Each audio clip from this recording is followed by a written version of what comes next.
गांव की सास के शहरी अंदाज। निधि को विकास से प्यार तो था, पर वो शादी करके उसके साथ गांव में नहीं बसना चाहती थी।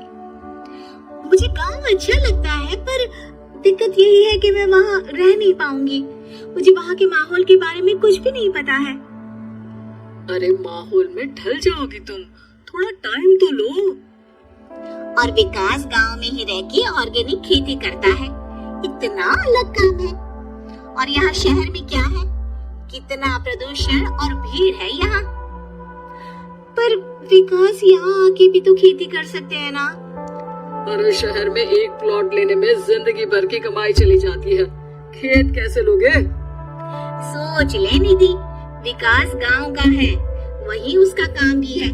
तेरे पास कोई नौकरी भी नहीं है, ना ही तुझे कभी काम करना था। मुझे कुछ समझ में नहीं आ रहा, मुझे अकेला छोड़ दो। उसी दिन निधि विकास से मिलती है। यार, मेरे सारे दोस्त यही हैं। अरे दोस्त तो गांव में भी बन सकते हैं ना निधि।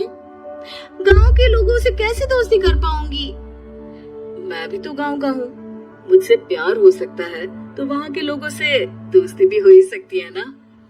अरे यार, कंफ्यूजन है बहुत। सोच लो निधि, शादी के मंडप पे छोड़ के मत जाना, वरना दोनों के परिवार की नाक कट जाएगी। अभी बोल दो, पत्रिका नहीं छपाते हैं। निधि के पास तो कोई चारा नहीं बचा। वो विकास से इतना प्यार करती है कि उसे छोड़ भी नहीं सकती। वो विकास के लिए गांव में शादी करके बसने को तैयार हो जाती है। जल्द ही दोनों की शादी हो जाती है। आई होप तुमको गांव में अच्छा लगेगा। मुझे पता है गांव में और शहर में अंतर क्या है, वहाँ के लोगों की सोच में अंतर है। मुझे पता है कि कैसा लगेगा मुझे। तुम ये बिना देखे किसी चीज के बारे में कुछ भी सोचने की आदत छोड़ दो ना। निधि ने उस वक्त तो कुछ भी नहीं कहा, पर वो सोचती है कि सबको इस बात का एहसास तो करवाना ही पड़ेगा कि वो सही है। उसके दिमाग में एक तरकीब आई। उसने सोचा कि गांव के लोगों के लिए वो ऐसा काम करेगी कि आगे से उसे कोई किसी काम का बोलेगा ही नहीं। शादी के एक दिन बाद निधि की सास ने फरमाइश की। निधि बेटा, अपने हाथ से कुछ खाने का बना दे। बिल्कुल सासू माँ, थोड़ा सा रुकिए, अभी बनाती हूँ। ये सही मौका था निधि के पास ये बताने का कि गांव के लोगों और उसके रहन सहन में कितना अंतर है। रोटी सब्जी दलिया भाजी खाने वालों के लिए पिज्जा बना देती हूँ, तब इनको समझ में आएगा। न खा पाएंगे, न कभी कुछ बनाने की बात कहेंगे।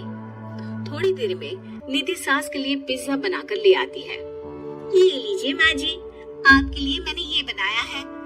इसे हम शहर में पिज्जा कहते हैं, है ना बेटा? है? आपको कैसे पता कि इसे पिज्जा कहते हैं? अरे पिज्जा को पिज्जा नहीं बोलेंगे तो क्या फ्रेंच फ्राइज कहेंगे? गांव की सास से ये सारी बातें सुन के बहू चौंक जाती है, लेकिन सास एक और ऐसी बात कहती है कि बहू जिसकी उम्मीद ही नहीं कर रही होती है। बहू, इस पिज्जा के ऊपर ओरेगानो मिला दे और थोड़ा चिली फ्लेक्स, मजा आ जाएगा। माँ जी, गांव में रह के भी आपको ये सब कैसे पता है? अरे यूट्यूब, टीवी सब खबर रखते हैं हम भी। इंटरनेट है जहाँ, जानकारी है वहाँ। अरे वाह माँ जी। अरे अभी वहाँ मत बोल, अब जब मैं पिज्जा का फोटो लेके फेसबुक पर डालूंगी ना, तो वहाँ कमेंट में जाकर वहाँ बोलना, ठीक है? ठीक है माँ जी। अरे ठीक है माँ जी की जगह ओके मम्मी या ओके मम्मा बोल दिया करना। है? ठीक है, मतलब ओके मम्मा। निधि का तो सर ही घूम जाता है। इतना शहरी बर्ताव तो शहर में रहने वाली निधि की माँ का भी नहीं था। वो शाम को अपने पति से पूछती है, विकास, तुम्हारी मम्मी तो काफी कूल है यार। पिज्जा में क्या डालते हैं, फेसबुक पर क्या डालते हैं, सब कुछ पता है उन्हें तो। हमारे बड़े पापा के लड़के रहते हैं शहर में, बस उनके बच्चे आए थे गांव में गर्मी की छुट्टियां मनाने। उन्होंने माँ को एकदम शहरी बना दिया। उनका फेसबुक अकाउंट भी है, इंस्टाग्राम भी है और टिकटॉक बैंड हो गया, वरना वो भी बनाती थी। तभी सास वहाँ आ जाती है। अरे निधि, मैं तुझे टैग नहीं कर पा रही हूँ, जरा मेरी फ्रेंड रिक्वेस्ट एक्सेप्ट तो कर दे।